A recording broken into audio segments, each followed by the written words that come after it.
사도행전 1장 8절 말씀입니다. 너희가 권능을 받고 예루살렘과 온 유대와 사마리아와 땅끝까지 이르러 내 증인이 되리라 하시니라. 아멘.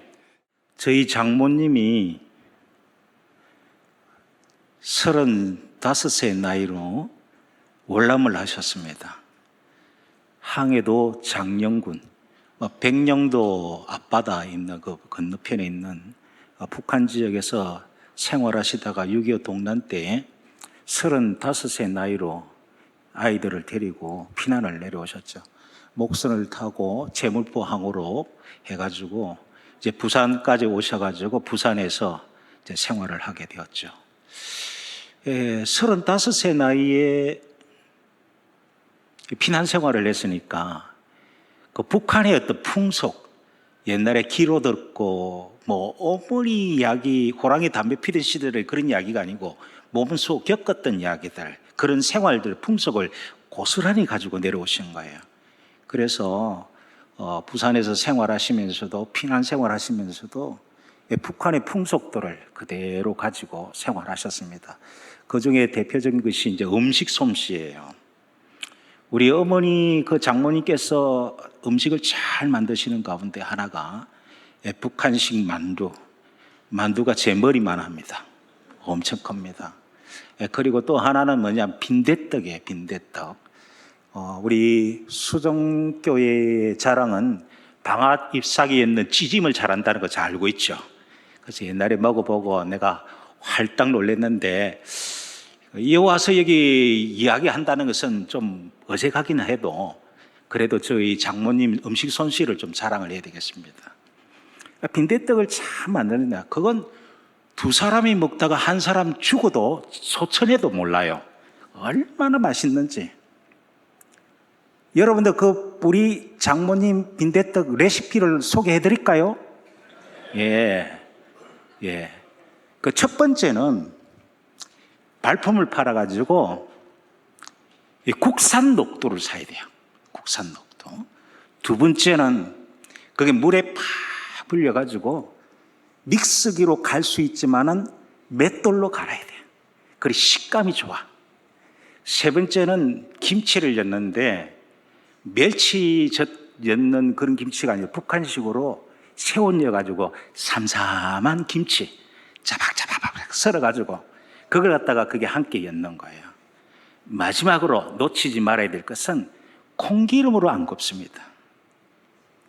뭐냐면은 식육점에 가가지고 돼지기름, 돼지 비계를 사가지고 그걸 갖다가 자박자박하게 해가지고 번철에 올려가지고 그냥 구우면은, 제가 이 접시 들고 옆에 딱 있으면 하나 탁 구워서 탁 전해주면은 그 착착 찢어가지고 입에 탁 넣으면은 뜨거운 목구멍에 이 뜨거운 기가 하면서 불어가면서 싹 내려가는 것이 콧구멍에서 고소한 냄새가. 오늘 수정교회 보니까 점심이 조금 약간 좀 간편했는지 이렇게 먹는 거 가지고 굉장히 반응이 많이 일어나네요. 예. 그거 뭐 정말로 맛있어요. 그런데 이게 이제 내가 아마 그것 때문에 그 집에 장가를 갔는데 세월이 지나고 나니까 이걸 안 해주시는 거예요, 이제는. 그래서 제가 볼멘 소리를 했죠. 어머니, 왜 요즘에는 빈대떡을 안 비춰주십니까? 제가 이 빈대떡 때문에 왔는데 이제 2명 놓고 나니까 이제 김서방 도망 못 갈 거다 싶으니까 고객 관리를 전혀 안 해주시네요. 그래 여기 볼멘 소리를 하니까 아이고 몸이 아파서 이제 옛날 것치가 안 해. 그래서 그걸 감수하고 있었던데 한 번은 빈대떡 비춰준다니까 내려오라는 거죠. 그래서 제가 가보니까 벌써 녹두는 물에 불려놓고 김치는 자박자박 썰어놓고 그 다음에 이 비계도 딱 해놓고 번철도 다 준비해놨는데 마지막에는 이 맷돌을 가지고 이제 갈아야 되는데 제보고 좀 가라고 부탁을 하는 거예요. 그래서 제가 그 광에 있는 맷돌을 가지고 왔어요. 이제 가려고 하니까 결정적인 순간에 뭐가 없는 거예요. 세월이 흘러가지고 맷돌 손잡이가 없는 거야. 아이고 참네. 그 맷돌 손잡이를 여러분들 어떻게 갈겠습니까? 어쩔 수 없이 믹스기로 갈아서 먹었지만은 맛이 옛날 같지가 않았어요. 그게 제가 우리 장모님표 빈대떡 마지막 체험기입니다. 여러분, 맷돌에는 손잡이가 있어야 되죠. 이 손잡이를 갖다가 어처구니라고 하는 겁니다. 어처구니 없으니까 결국에는 녹두를 못 갈았어요.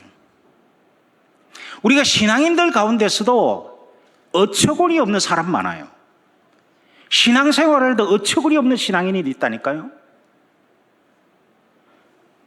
배움 많고 배웠고 사회적 지위도 있고 또 오랜 세월 동안의 교회를 드나들면서 교회의 풍습과 전통 알 만큼 다 알지요. 그런데 교회 생활에 그릇 깨지는 소리가 나는 거예요. 덕이 되지 못하고 문제가 발생되고. 아니 왜 그럴까? 아니 저 정도의 어떤 사회적 신분과 저 정도의 재력과 뭐가 답답해가지고 교회 오면은 왜 스타툼이 일어나고 문제가 일어나느냐? 어처구니가 없어서 그렇죠. 신앙인의 어처구니가 도대체 뭘까요? 오늘 우리가 이 어처구니가 신앙생활에서 무엇인지를 발견해야만이 여러분들의 신앙생활이 고급한 신앙으로 나아갈 수가 있는 거예요. 오늘 방금 읽은 이 사도행전에 우리가 신앙인이 반드시 확인해야 되고 붙잡아야 될 어처구니를 말씀하고 있습니다. 여러분, 사도행전은 여러분들이 아시는 대로 사도 누가가 기록을 했습니다. 누가복음도 누가가 기록했죠. 그래서 이 누가복음과 사도행전은 통일성을 가지고 있습니다. 그리고 연속성을 가지고 있죠. 그래서 누가복음의 그 어떤 예수님의 생애를 전체를 설명하는 누가복음이 있는가 하면은 예수님이 부활 성천하시고 난 뒤에 교회가 어떻게 부흥되었는지 누가복음 2편으로 속편으로 사도행전이 기록이 되어 있는 거예요. 그런데 우리가 누가복음 제일 24장 마지막 부분에 보면은 24장 49절에 보면은 내가 내 아버지께서 약속하신 것을 보내기까지 너희들은 이 성을 떠나지 말라 이러잖아요. 예루살렘 성을 떠나지 말라. 하나님이 약속하신 것, 우리 주님이 약속하신 것을 보내실 때까지는 떠나지 말라 이랬습니다. 오늘 사도행전 1장 4절에 보면은 예루살렘을 떠나지 말고 내 아버지께서 약속하신 것을 기다리라 이랬습니다. 똑같은 말씀이 표현만 다를 뿐이지 똑같이 설명하고 있어요. 예루살렘 성 떠나지 말라. 약속한 것을 받기까지는 결코 떠나지 말라. 우리 주님이 약속하신 그것이 뭘까요? 오늘 본문 사도행전 1장 8절에 오직 성령이 너희에게 임하시면 성령입니다. 그 성령을 왜 받을 때까지 너희들은 예루살렘을 떠나지 말라. 이유는 너희가 권능을 받고. 그래서 우리는 이 말씀에 대해서 협의적으로 생각을 하죠. 그래, 성령 받아야 되지. 우리 주님께서 우리에게 땅끝까지 복음의 증인이 되기 위해서는 성령을 받고 권능을 받아야만이 복음을 전할 수가 있다. 이 늘 좁은 의미에서 우리는 그렇게 생각할 때가 많습니다. 사실 우리가 복음을 전할 때에 능력이 필요합니다. 어떤 사람들은 대인 공포증에 있어서 복음을 전하려고 하면은 입이 얼어붙는 사람들이 있죠. 하나님의 영이 나한테 임하시면은 내가 정말로 아주 능수능란하게 말씀도 잘 전할 수가 있지 않겠느냐. 그게 성령의 능력이겠지. 그렇게 생각을 합니다. 또 우리가 또 생각할 때 귀신 들린 사람들이 얼마나 많느냐. 그 귀신 들린 사람들 내가 성령의 능력을 받아가지고 죽기의 은사를 가지고 있으면은 많은 사람들이 예수를 믿을 것이 아닌가. 그렇게 생각할 수도 있겠죠. 또 어떤 사람들은 이렇게 생각합니다. 예수 천당이 아니라 이 세상에서 병들고 힘든 사람들한테 내가 기도해 줬더니 병든 자가 일어날 수 있다고 한다면은 그것 또한 능력이 아니겠느냐. 여러분, 그렇게 우리가 생각할 수가 있겠지만서도 오직 성령이 너희에게 임하시면 권능을 받아라는 의미가 그런 뜻만은 아니에요. 우리가 예수를 믿고 우리가 건강하게 사는 것 중요하지만은 때로는 예수 믿었는데 병들고 힘들어지고 남의 병을 고치기는커녕 내가 아픈데 그럼에도 불구하고 예수를 믿고 신앙으로 살아간다면은 주변 사람들이 예수가 뭐길래 저런 사람은 저렇게 병들어도 예수를 포기하지 않는가? 그래서 신앙생활하는 경우도 없지 않아 있다는 거죠. 따라서 우리는 성령을 받으면은 권능을 받는다는 그 측면이 우리가 생각하는 전통적인 생각에서 조금 벗어날 필요가 있습니다. 여러분, 신앙인에게 성령이 임하면 받아야 되는 권능이라는 것이 도대체 뭘까요? 신약 성경은 크게 두 개의 축으로 형성이 되어 있습니다. 첫째는 예수님의 공생애를 소개하고 있는 사복음서입니다. 또 하나는 사도 바울이 초대교회 때에 교회를 이루어가는 그 교리와 원리를 갖다가 담아놓고 있는 바울 서신 두 개가 신약 성경의 축이에요. 두 개의 축. 그러면 신약 성경 우리가 사복음서는 뭐라고 말할까요? 사복음서의 내용 전체가 바라보면은 다른 게 없어요. 하나님의 나라에 대해서 설명하고 있습니다. 뭐라고요? 하나님의 나라.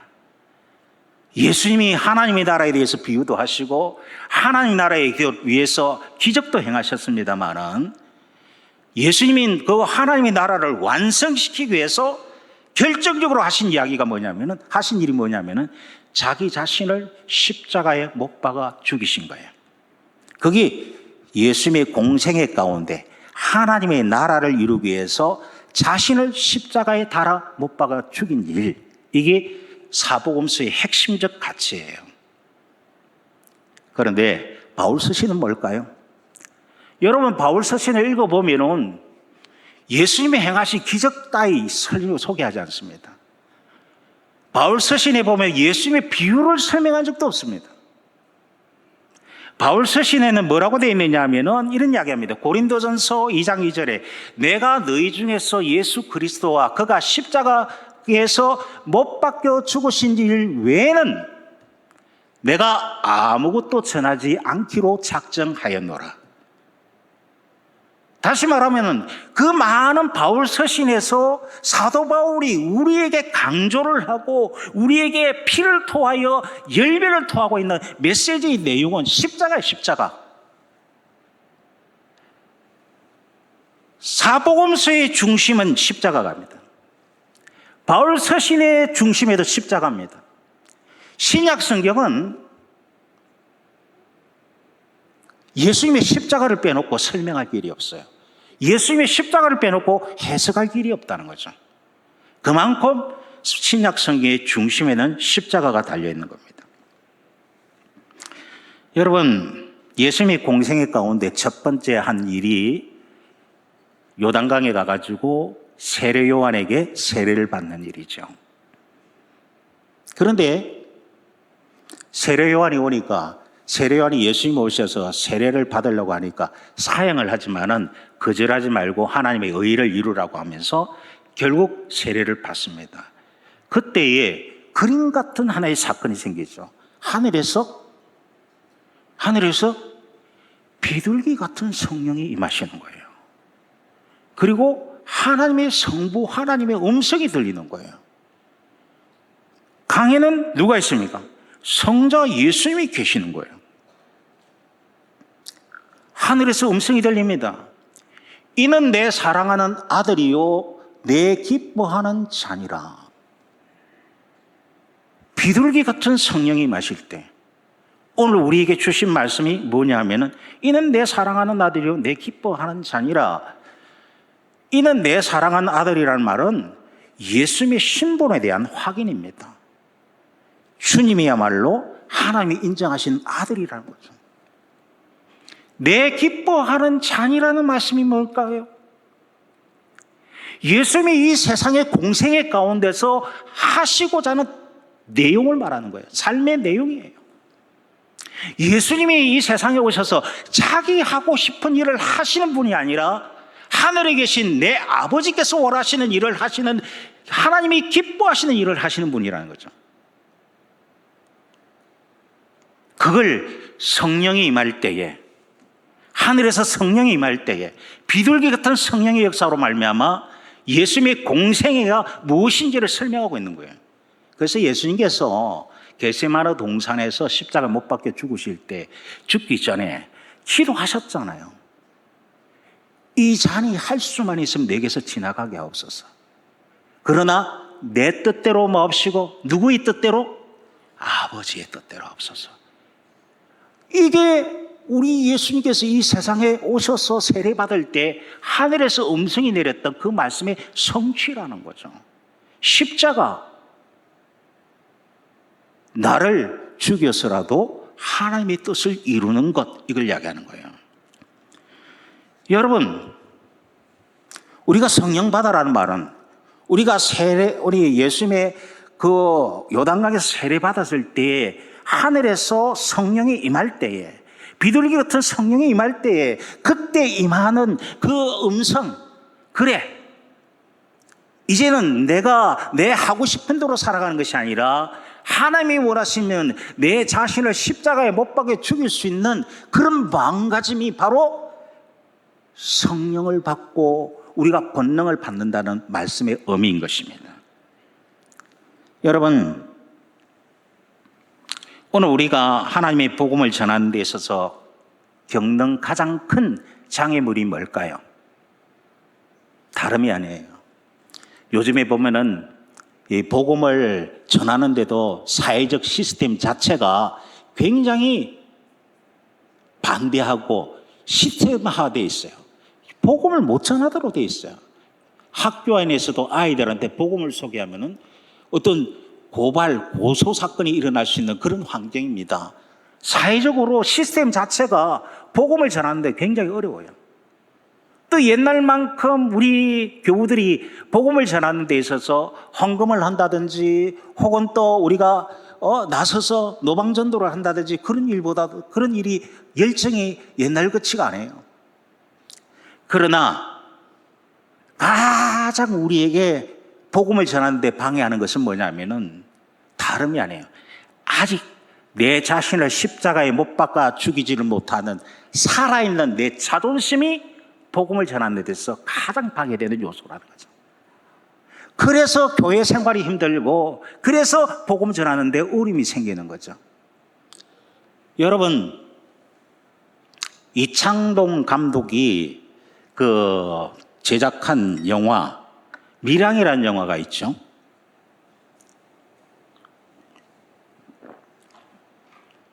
그 영화는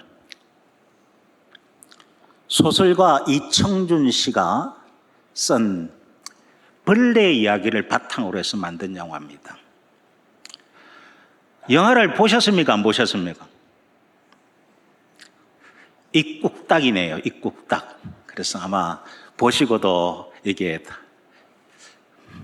안 보셨더라면 때때로 성경도 읽기도 하고 영화 산업에 후원을 좀 해주시기를 바랍니다.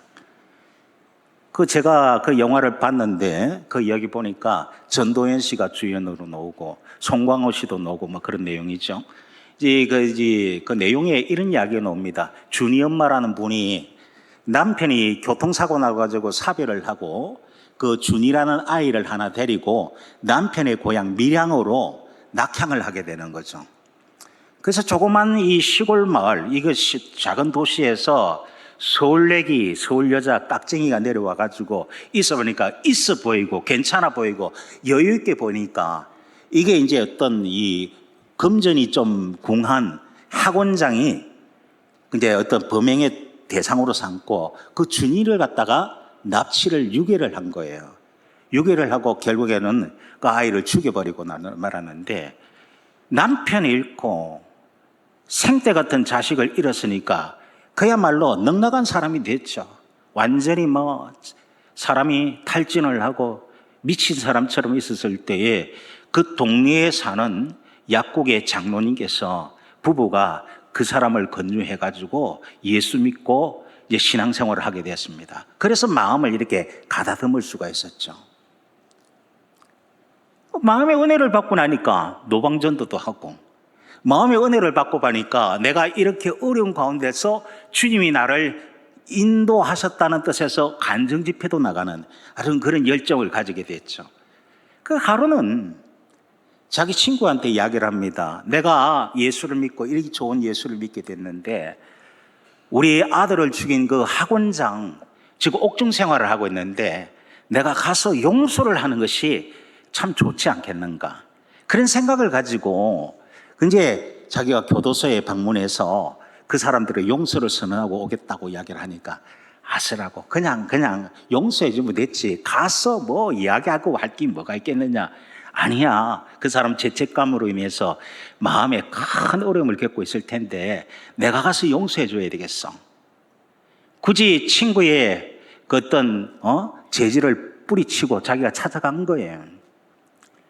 가서 그 사람의 그 마음에 죄책감과 그 불안한 마음, 그걸 갖다가 내가 오늘 복음을 통해서 그 사람을 용서를 해주면은 얼마나 행복할까, 그런 어떤 마음의 생각을 가지고 갔는데 가서 예수를 믿으라고 권면을 합니다. 전도를 합니다. 그랬더니 그 학원장이 잔잔한 얼굴로 미소를 띠면서 준이 엄마도 예수를 믿게 되어서 다행입니다. 나는 이미 이 옥중에서 예수를 믿고 하나님의 자녀가 되었고 나는 이제 하나님의 자녀가 되어서 죽어도 천국 갈 줄 믿습니다. 이야기를 하는 거예요. 그 순간에 준이 엄마가 얼어붙은 거예요. 내가 전도를 하면 펑펑 눈물을 흘리고 내가 왜 그딴 생각을 해가지고 한 생명을 벗어났는지 주에 앗아갔는지 모른다고 하면서 회개하고 이제는 용서해주는 주님 엄마에 대해서 감사할 줄 알았는데 오히려 담담한 태도로 내가 먼저 믿었다는 거죠. 너무 자신만만하게 대답하는 것이 자기한테는 큰 충격으로 다가왔어요. 그래서 나와서 교도소 마당에서 하나님한테 대그리질을 합니다. 하나님, 어떻게 그럴 수가 있어요? 내가 용서하기 전에 왜 하나님 당신이 용서하십니까? 나 이 사람 용서 못합니다 이제. 그리고 하나님도 용서 못해요. 왜 용서할 수 있는 권리를 하나님이 빼앗아간다는 말입니까?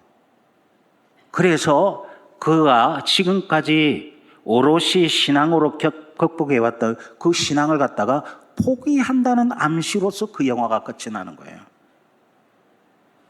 이청준 작가가 그 제목을 밀양이 아니라 벌레 이야기라고 말하는 이야기가 뭐냐면, 벌레는 생각이 없잖아요. 벌레는 자극이 있으면 반응만 있을 뿐이에요. 내가 벌레냐? 왜 하나님은 나를 그런 식으로 몰아했느냐? 나도 생각이 있고 내가 용서할 수 있는 그 어떤 권리도 있는데 왜 하나님께서 나를 빼앗아 가느냐? 그런 하나님 싫다는 거죠.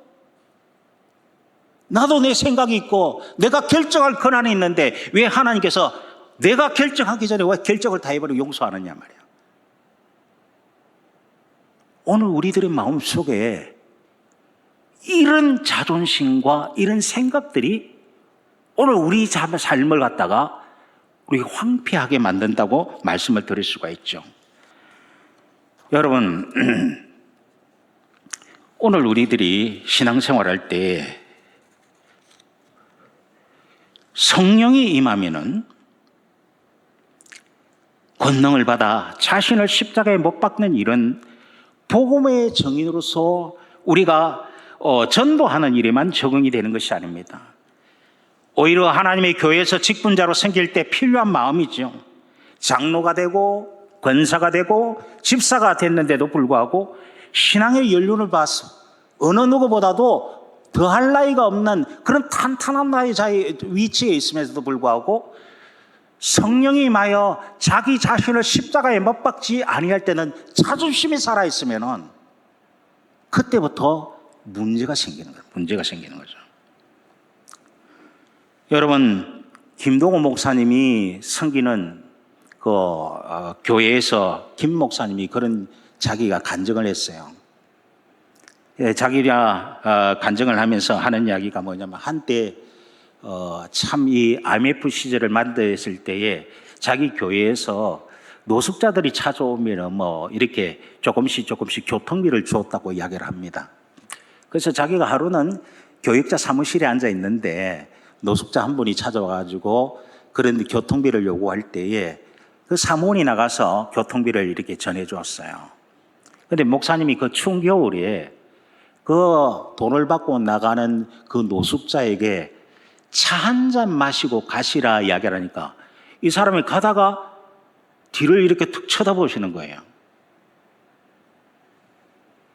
그래서 저보고 그래 했습니까? 그래 이야기하는 거예요. 냄새나고 여러 가지로 구차하게 보이는 사람들, 어느 누구도 말도 붙여주지 않는 그 상황 속에서 자기는 이제 버린 인생이고 나는 루저라고 생각하고 스스로가 포기한 인생으로 살아왔는데 담임 목사님이라는 분이 나가는 그에게 여기 오셔서 차 한 잔 마시고 가시라. 그 순간에 깜짝 놀란 거예요. 저보고 말씀하셨습니까? 거기 다른 사람 없는데 선생님 보고 한 이야기죠. 그래서 그 목사님과 차를 한 잔 마시면서 차담을 하면서 담소를 나누게 됩니다. 살아온 삶의 여정들을 이야기하고 내가 과거에는 중소기업을 운영했지만은 이 IMF를 통해서 내가 모든 것을 망쳤노라고 이야기를 할 때 그래서 그런 이야기들을 서로 소통을 하고 이러면서 이제 시간을 나서 그분이 이제 떠나가게 됐을 때 나중에 이야기를 하는 거예요. 목사님, 다음 주일에 제가 예배 드리러 와도 되겠습니까? 그런 이야기를 하더랍니다. 예, 그래요. 물론이죠. 어서 오십시오. 환영하겠습니다. 그랬더니 아니나 다를까 주일날에 옷을 깨끗이 빨아입고 세수도 깨끗이 해가지고 그래왔습니다. 내가 오늘 노숙자로 온 게 아니고 예비 받으러 온 게 아니고 오늘 예배 드리러 왔습니다. 이야기를 하더니 그때부터 그 사람이 교회를 출입하면서 자신의 삶을 다시 의욕을 발휘해가지고 다시 사업을 꾸려나가면서 재화를 성공했다는 이야기를 말씀을 들었습니다. 김 목사님이 하시는 말씀이 돈 주는 교회는 많은데 마음을 주는 교회는 적더라 이 말이에요. 마음을 주려고 하면은 내 자신이 십자가의 못을 받는 그런 그리스도인으로 살아갈 때에 가능한 이야기죠. 여러분, 어떤 신학자가 재밌는 이야기를 했어요. 하나님께서 오늘 우리 인생들에게 내가 너희와 함께하리라, 구약 성경에도 함께하리라, 신약 성경에도 함께하리라 했습니다. 새로운 시대, 새로운 환경을 줄 때마다 하나님은 내가 너희와 함께하리라. 여호수아와 갈렙 같은 사람들한테도 늘 이야기를 했죠. 가나안 땅에 들어가거든 내가 너희와 함께하리라.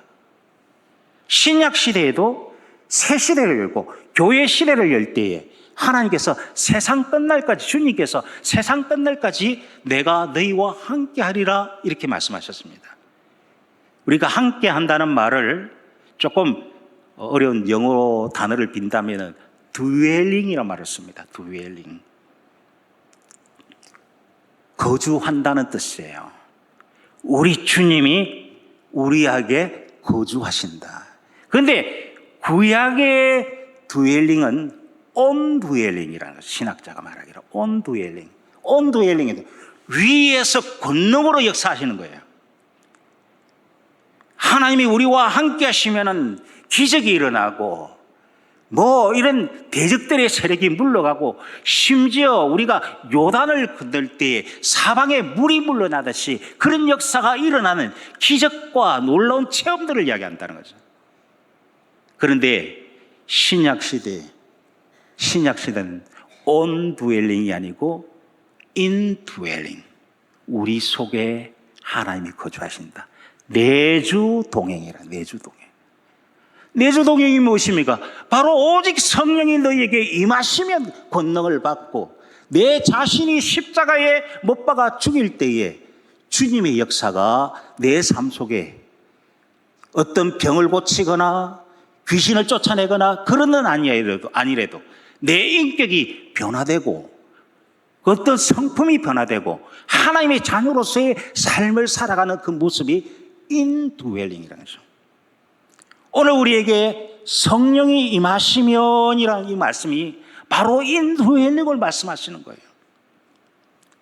오늘 우리 어르신들, 제1남전도 회원들, 여러분들의 마음속에 오직 성령이 임하시면 권능을 받고 십자가의 역사가 일어나기를 소원합니다. 그걸 필요한 거예요. 내 연륜을 자랑하고 너희들이 얼마나 배웠다고, 얼마나 오래 살았다고, 신앙생활 한 지 얼마 됐어? 그러면 안 됩니다. 그건 꼰대가 되는 거예요, 교회 안에서. 진짜 신앙인은 인드웰링, 오직 성령이 내 속에 임하시면 나를 부인합니다. 십자가에 못 박아버립니다. 온유하고 겸손하고 젊은 사람들을 품어주는 하나님의 사람으로 살아가신다면 여러분들이 수종교의 부흥에 있어서 초석이 될 줄 믿습니다. 오직 성령이 임하시면 권능을 받고 이 놀라운 역사가 여러분과 여러분의 가정에 임하시기를 주님의 이름으로 축원합니다.